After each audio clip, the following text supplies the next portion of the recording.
Российская Федерация მინდა ხაზგასმით აღვნიშნო, რუსეთის ფედერაცია ყოველთვის გამოდიოდა ყველა ქვეყნის უსაფრთხოების უზრუნველსაყოფად, სხვა ქვეყნის უსაფრთხოების ზიანის გარეშე.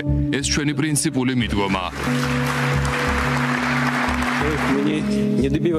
ჩვენ არ ვიღწვით უკრაინის მხრიდან კაპიტულაციისთვის, ჩვენ ვითხოვთ უკრაინისგან იმ რეალობის აღიარებას, რაც დედამიწაზე ჩამოყალიბდა.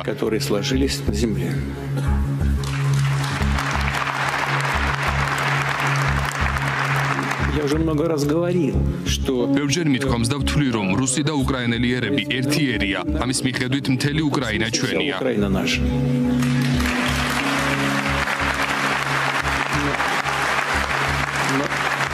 Там, где ступает იქ, სადაც რუსი ჯარისკაცის ფეხი დაიდგმება, ის ჩვენია. ქართველების და უკრაინელების მოძულე ომის დამნაშავემ მის კაკებეშნიკურ ტვინში მოხარშული ეს ბოდვითი პოსტულატები სანქტ-პეტერბურგის ეკონომიკურ ფორუმზე ჩაარაკრაკა. როგორც ნახეთ, სცენარის მიხედვით ტაშიც იყო გათვალისწინებული. ტაშის დამკვრელებს შორის უნდა ყოფილიყო თბილისის სახელმწიფო უნივერსიტეტის საპატიო დოქტორი, კოლუმბიის უნივერსიტეტის პროფესორი, მდგრადი განვითარების ქსელის საპატიო პრეზიდენტი იპროჩია ბატონი ჯეფრი საქსი.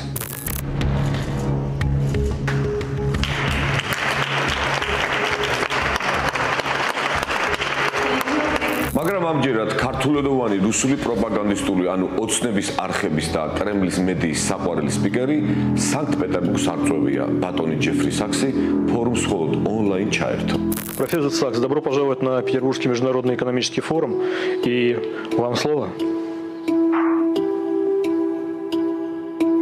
Thank you very much. Большое спасибо. Очень рад присутствовать здесь сегодня.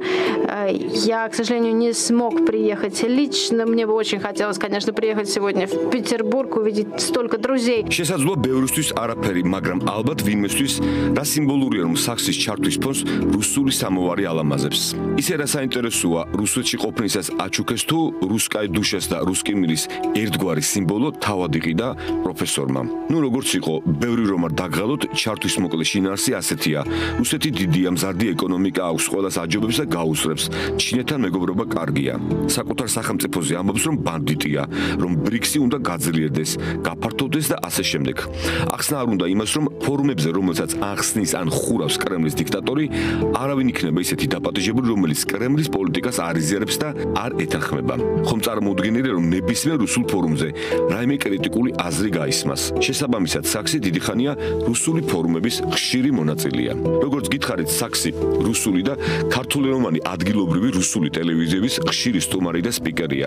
რუსული ფორუმების პარალელურად საქსი თბილისის ფორუმებზეც დადის. ასე მაგალითად 6 ივნის საქსი მშვიდობის როლი მდგრად სოციალურ-ეკონომიკურ განვითარებაში მონაწილეობდა, ასევე ონლაინ და იმავე სამოვარის ფონზე ჩართვით. მცირე სადღერძელო, რომელიც დარბაზში შეკრებილებს ზუსტად ისიამათ, როგორც სანქტ-პეტერბურგის ფორუმის მონაწილეებს და ორგანიზატორებს. საქსის ონლაინ მიმართვას კალადის კანტორა ქართული სუბტიტრებით გვთავაზობს. Your country or to the endangerment of Russia or India or China. ჩემი აზრით ამ რუსული ელფერის სადღერძელოში მთავარი ფრაზა გრუზინი აუდიტორიისთვის შემდეგი იყო. აუცილებელია სამხრეთ კავკასიას თავიდან ავარიდოთ დასავლეთის თამაშებში პაიკად ყოფნა. მაგრამ ნეტავს საერთოდ თქვა ჩვენმა პროფესორმა ასეთი რამ თავის ვიდეო ჩართვაში. სუბტიტრები, მაგრამ ხმაში ასეთი რამ არ ისმის. არც რუსეთი, ჩინეთი და ინდოეთია მერის სუბტიტრებზე. ჩემ ინგლისურს ნუენდობით მე პირადად საკუთარი ეჭვები და ყური ინგლისურის ორ კარგ ცოდნესთან გადავამოწმე. თამაში და პაიკები იქაც არ აღმოჩნდა და ახლა რომ ვიკითხო, მერიკალადე დეზინფორმაციას ავრცელებს თქო, მიჩივლებს ვინმე? ან ისე რომ ვიკითხო, დავიჯერო საქსმა დაკვეთა ვერ შეასრულა, ან დაავიწყდა პაიკის ხსენება და ახიმ და ოცნების პროპაგანდის კანტორამ ჩაამატა. თესეუს საპატიო დოქტორი 9 ივნის ასევე მონაწილეობას იღებდა მოსკოვში გამართულ მომავლის ფორუმ 2050-ში, რომელიც ორგანიზებული იყო ცარგრადის მიერ. ამ ყველაფრის დამფინანსებელი ეგრეთ წოდებული მართლმადიდებელი ოლიგარქი უკრაინის ომის სპონსორი კონსტანტინე მალოფეევია. Როგორი ღვთისმსახურებაა თან მართლმადიდებელი კირილის მრევლი იყო და თან უკრაინაში ეკლესიებს ანგრევდა და ბავშვების სკოლობაში მონაწილეობას იღებდა. გამოცემა ინსაიდერმა ფორუმის გახსნის დღეს გამოქვეყნა კვლევა სათაურით ავტოკრატია, ცარი და რობოტები. მოსკოვი მასმიძლობს მომავლის ფორუმს 2050 მომხსენებლებს შორის არიან ლავროვი, ამერიკელი შეთქმულების თეორეტიკოსები და კლინტონის ყალბის სპიკერი. ამ სათაურით და სტატიის მთავარი ფოტოთი ყველაფერი ნათელი უნდა იყოს მათთვის, ვინც თავს ძალით არ იბირმავებთ. ბევრს ალბათ არ გაუკვირდება თუ ვიტყვი, რომ ფორუმს ლევან ვასაძე ესწრებოდა. ამის შესახებ ღია წყაროებში მხოლოდ ერთი ფოტო მოიპოვება.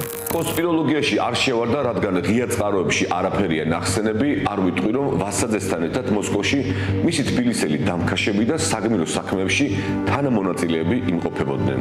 შესაბამისად, არ ვიტყვი, რომ ქართველი გვარის მატარებელი რუსეთუმეები ამჯერადაც იყვნენ მოსკოვში საგულაოდ წასულები.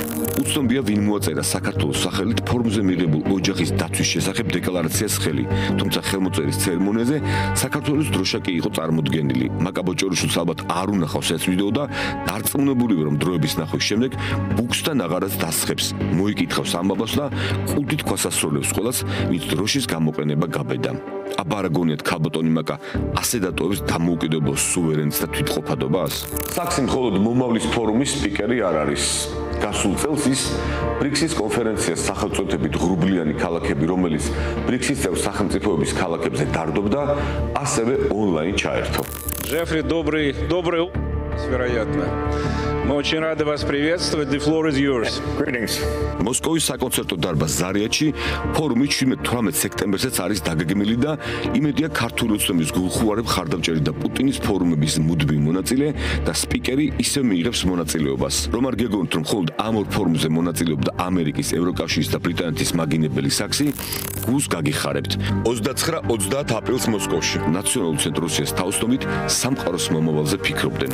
Грустно, что государство вроде Соединенных Штатов. საკმარისია მართლმადიდებლობის წყალში გახოულ სარგრადის პირველი რუსკის ინტერნეტ პლატფორმაზე საძიებოში ჯეფრი საქსი ჩაწერო და ბევრი წვალების გარეშე წინ გადაგეშლება თესეუს საპატიო დოქტორის ვიდეოების სრული კოლაჟი. ყველას რა ნახავდა, მაგრამ სულისკვეთება ისედაც გასაგებია. შეერთებული შტატების, ევროკავშირის და ბრიტანეთის ლანძღვა პუტინის ბოდვითი ისტორიის, რომ დასავლეთმა რუსეთი ნატოს გაფართოების ამბავში გადააგდო ტირაჟირება, რომ უკრაინად მარტივად რო გითხრათ კაპიტულაცია უნდა გამოაცხადოს, რომ პუტინს ინტერესები აქვს და ასე შემდეგ. ამ კოლაჟებში რა თქმა უნდა მოხდა საქსის ინტერვიუ არც მეტი არც ნაკლები ცნობილ პოპულისტთან. პუტინთან დიდი ისტორიული ინტერვიუს ჩამწერ, აი მოსკოვის მეტრო რომ მოეწორა ტაკერ კარლსონთან. პუტინთან მის სამარცხვინო ინტერვიუზე საუბრის დრო ახლა არ არის. ტაკერი რომ ტრამპის აქტიური მხარდამჭერი იყო, ესიც ხომ იცით და ალბათ ისიც იცით, რომ დიდ კონსპიროლოგსა და ტრამპ შორის რამდენიმე დღის წინ შავმა კატამ გაირბინა. ტაკერმა დაწერა, რომ ტრამპი ისრაელ-ირანის ბოლო დღეების ომის აქტიური თანამონაწილეა და რაც ახლო აღმოსავლეთში მოხდება, მის საპრეზიდენტო ვადას გასაზღვრავს. ტრამპის პასუხი სოციალური ქსელით ასეთი იყო: იქნებ ვინმე აუხსენით შეერეკილ ტაკერ კარლსონს, რომ ირანს არ შეიძლება კონდეს ბირთვული იარაღი. სოციალურ ქსელში გამოქვეყნებულ პოსტამდე ტრამპმა ჟურნალისტებთან საუბრის დროს თქვა: არ ვიცი ტაკერ კარლსონი რას ამბობს და იშოვოს სატელევიზიო სიხშირე და თქვას ხალხმა რომ მოისმინოს. ყოფილი მეგობრები ურთიერთობას უჩვენოთაც გაარკვევენ. ჩვენ პროფესორს მიუბრუნდეთ. ტაკერ კარლსონმა მას ინტერვიუ ჩამოართვა და საქსმა საქართველოს აზიურ სახელმწიფოდ მოიხსენია, ქართველები კი საერთოდ ევროპულ ერად არ აღიარა. დიდი კონსპიროლოგი და დიდი ჟურნალისტი კი ამ დროს სიცილით ყვდება. სხვათა შორის უკრაინის და შემდეგ საქართველოს, რომელიც სამხრეთ კავკასიაში მდებარეობს, ნატოში მიწვევა უფრო სიგიჟე იყო. ადამიანებმა უნდა აიღონ რუქა და დახედონ ამ რეგიონს შავი და კასპიის ზღვებს შორის და საკუთარ თავს კითხონ, ეს ჩრდილოატლანტიკაა? ნატო ჩრდილოატლანტიკური ხელშეკრულების ორგანიზაცია თუ რუსეთის მსუბუქი ქვედა ნაწილია კავკასიის მთებზე? ეს სიგიჟეა. უფრო აზიაა ვიდრე ევროპა. სიტყვა სიტყვით აზიაა, რადგან ევროპის საზღვარი გადის კავკასიის დიდ ქედზე, ასე რომ ნატოში ვიწვევთ აზიურ სახელმწიფოს საქართველოს. So we're inviting an Asian country, Georgia. იმდენი შენი დედა მოტყვა, რამდენიც ეგრე იყოს. მეტი ჩემი კომენტარი არ იქნება. მხოლოდ ერთ შეკითხვას დავსვამ.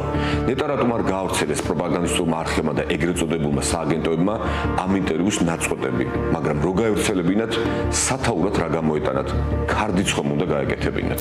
ივანიშვილის დაჯგუფების ამერიკელი რუსეთმე სპიკერი მათივე ყუთში ხომ არ იტყოდა, რომ საქართველოს ევროპა არ არის. ხო და არა თქმევინეს, სანამ იმ ვიდეოს გაჩვენებამ, სადაც იმას ამბობს, რაც მერე ანალებმა უნდა გაავრცელონ, ერთ ვიდეოს გაჩვენებთ. საქსი და ნორვეგიელი პოლიტიკოსი, პოლიტოლოგი, ექსპერტი გლენ დისენი. Всем привет и добро пожаловать. Сегодня с нами Джеффри Сакс. Добро пожаловать обратно в программу. გლენ დისენზე ცოტა ვსლათ ოდნავ მოგვიანებით, მანამდე კი საერთაშორისო ურთიერთობების ექსპერტი ვინმე ლაშა კასრაძე და სეზონ ტივის ინტერვიუ ჩვენ პროფესორთან. ინტერვიუ 2024 წლის 16 დეკემბრით არის დათარიღებული. ლაშა კასრაძესთან ინტერვიუში ჯეფრი საქსმა ისაუბრა ვაშინგტონის პოლიტიკასა და უკრაინის ომზე. მიუხედავად ამისა, მე მაყურებელს მოკლედ მოვახსენებ ბატონი საქსის ბიოგრაფიას.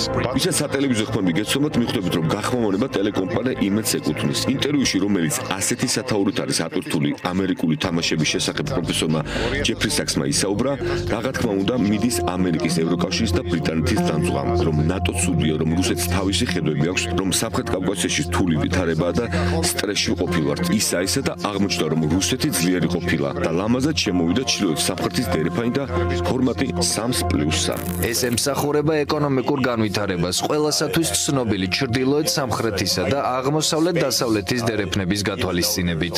მე ძალიან ვემხრობი და იმედი მაქვს გულუბრყვილობაში არ ჩამომერთმევა ეს მრწამსი 3+3-ის ფორმატთან დაკავშირებით. ეს გულისხმობს სამხრეთ კავკასიის 3 სახელმწიფოსა და მათ გარშემო მდებარე 3 საერთაშორისო მასშტაბის ძალას შორის ნორმალურ დინამიურ დიალოგს, საერთო საინვესტიციო პროგრამებს, მდგრადი განვითარების სტრატეგიებს და წინ მიმავალ პრაქტიკულ ნაბიჯებს. ამის შემდეგ ისევ მიდის დასავლეთის ლანძღვა, თბილისის სახელმწიფო უნივერსიტეტის საპატიო დოქტორი, უკრაინაში რუსების ბარბაროსულ ომს SVO-დანო სპეციალურ სამხედრო ოპერაციად მოიხსენიებს. და რომ გონია 3+3 თემა ჩავლილია, ვინმე ლაშა კასრაძეს ეს თემა ისევ შემოაქვს ინტერვიუში და პასუხისას ჩვენ საყვარელ პროფესორს მისი საყვარელი ბრიქსი შემოაქვს. ეს ის ბრიქსია, რომლის ქალაქების მომავლის ფორუმში ბატონი საქსი ონლაინ მონაწილეობდა. რას ფიქრობთ 3+3 ფორმატზე და საქართველოს როლზე ამ ფორმატში? Wider South Caucasus, meaning all the three republics. The best world is a საუკეთესო სამყარო ღია მრავალპოლუსიანი სამყაროა, რომელიც მუშაობს გაეროს ქარტიის მიხედვით. სამყარო, რომლის ყველა კუთხე ერთმანეთთან ვაჭრობს და ურთიერთდაკავშირებულია. ხშირად მithქვამს, რომ ჩინეთის ერთი გზისა და ერთი სარტყლის პროექტი ევროკავშირის გლობალური კავშირების მხარდამხარ უნდა მოიაზრებოდეს. ჩინეთს ხომ აღმოსავლეთიდან დასავლეთისკენ ინვესტირება შეუძლია, ევროპას კი პირიქით. ისინი შეხვდებიან შუაგზაზე. თბილისი კი სწორედ ამ გზაზეა. სამარყანდიც ასევე იქნება ამ გზაზე. არსებობდა აბრეშუმის გზა. ჩინეთის ამჟამინდელი პროექტებით სწორედ ნაწილობრივ დასავლეთსა და აღმოსავლეთ შორის ვაჭრობის 2000 წლიან გამოცდილებაზეა დაფუძნებული. 1498 წელს, როდესაც ვასკო და გამა აფრიკის სამხრეთ სანაპიროებს მიადგა, აბრეშუმის გზა გარკვეული ხნით წარსულს ჩაბარდა. ვინაიდან ევროპიდან აზიისკენ და პირიქით მოგზაურობა საზღვაო ხომალდით უფრო იაფიჯდებოდა. 21 საუკუნეში კი ხმელეთით კავშირი კვლავ დიდ მნიშვნელობას იძენს. სწრაფი რკინიგზისთვის, ტვირთგადაზიდვის სხვადასხვა საშუალებებისთვის, თუნდაც ოპტიკურ ბოჭკოვანი კავშირისთვის, ტურიზმისთვის, კულტურული გაცვლისთვის. სამხრეთ კავკასია კი სტრატეგიული მნიშვნელობის რეგიონია. გავიხსენოთ ჩრდილოეთ სამხრეთისა და აღმოსავლეთ დასავლეთის დერეფნები. სწორედ ამიტომაა მათი ისტორია ასეთი მდიდარი, თუნდაც ეკოლოგიურად ის შესანიშნავი ღვინო, რომელიც საქართველომ შექმნა საერთოდ და კაცობრიობას აჩუქა. ეს ნამდვილად გახლავთ უძვირფასესი მიდამო და ის გაიხარებს და გაიფურჩქნება მშვიდობიან და ღია მსოფლიოში. გამომდინარე აქედან 3+3 ფორმატი გახლავთ თქვენი სამეზობლო და უმნიშვნელოვანესია, რომ მეზობლებთან კარგი ურთიერთობა გქონდეთ. ეს გულისხმობს როგორც სამხრეთ კავკასიის 3 სახელმწიფოს, ასევე მეზობლად მყოფ ძლიერ სახელმწიფოებს, რომლებიც სამხრეთ კავკასიის ამ 3 ქვეყნის მეზობლად არიან განლაგებულნი. ყველა ეს სახელმწიფო დამოკიდებულია ვაჭრობაზე. ირანი და რუსეთი ბრიქსის წევრები არიან, ისევე როგორც ჩინეთი და ინდოეთი.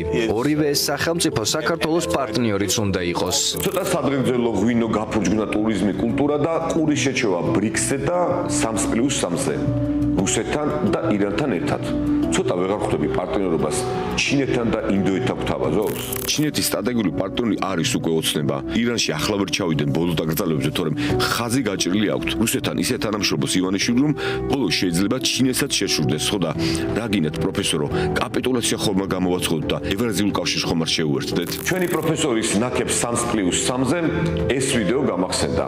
ქართული დიპლომატიის უდიდესი მოღვაწე, ქართულ დიპლომატებს შორის ყველაზე პრინციპული დიპლომატი მაშინ საგარეო საქმეთა მინისტრი და ახლა ელჩის რომ აღარ არის Deep State-ის მართულ შეერთებულ შტატებში. და ასევე საზოგადოებას ასე თქვათ ფიქრისთვის კიდევ რაღაცა მივაწოდო, ასე თქვათ, ესეთი პოზიცია, რომ ჩვენ რაღაცა ფორმით აი ამ დიდ გეოპოლიტიკურ პროექტებში და ურთიერთობებში რაღაცა ფორმით მაინც რა თქმა უნდა არასახელმწიფო ინტერესების ხარჯზე და არა ოკუპანტთან რაღაცა დათმობის ხარჯზე. წითელი ხაზი არის რა თქმა უნდა ჩვენი ქვეყნის სუვერენიტეტი და ტერიტორიული მთლიანობა.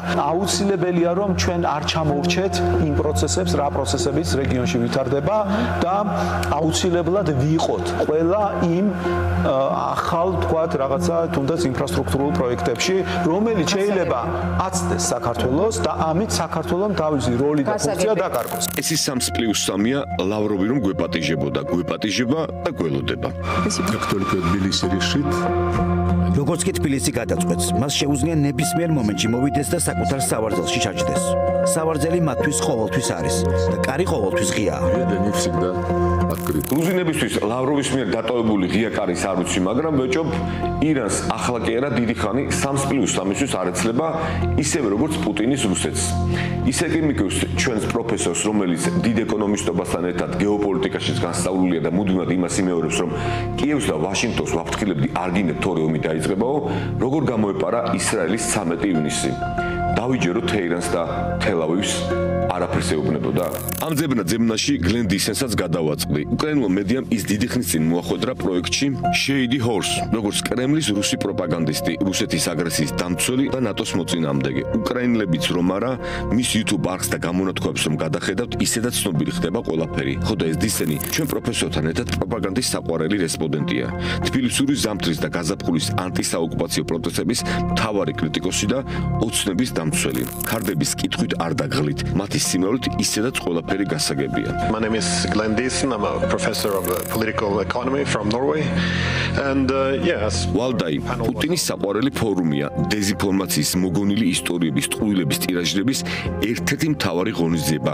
ხოდა ეს იმედის რესპონდენტი Waldaiზე პუტინთანაც კი საუბრობს. ისე კი ნორვეგიაში დიდი ხანია პრორუსად არის ცნობილი. ისინი რეგულარულად ოცნების მხარდამჭერი და მაქებარი მარგო სიმონენის არხის Russia Today-ის და სტაჟიანი რუსული პროპაგანდისტული სპუტნიკის ხშირი კომენტატორია. ნორვეგიაში ასოცირდება პარტიასთან მშვიდობა და სამართლიანობა, რომელსაც მრავალი მილიონიანი დაფინანსება რუსული ბიზნესიდან მიიღო, მათ შორის ნორვეგიული წარმოშობის მაგნატის ატლე ბერგესგან, რომელიც მურმანსკში ბეტონის ბიზნესით გამდიდრდა.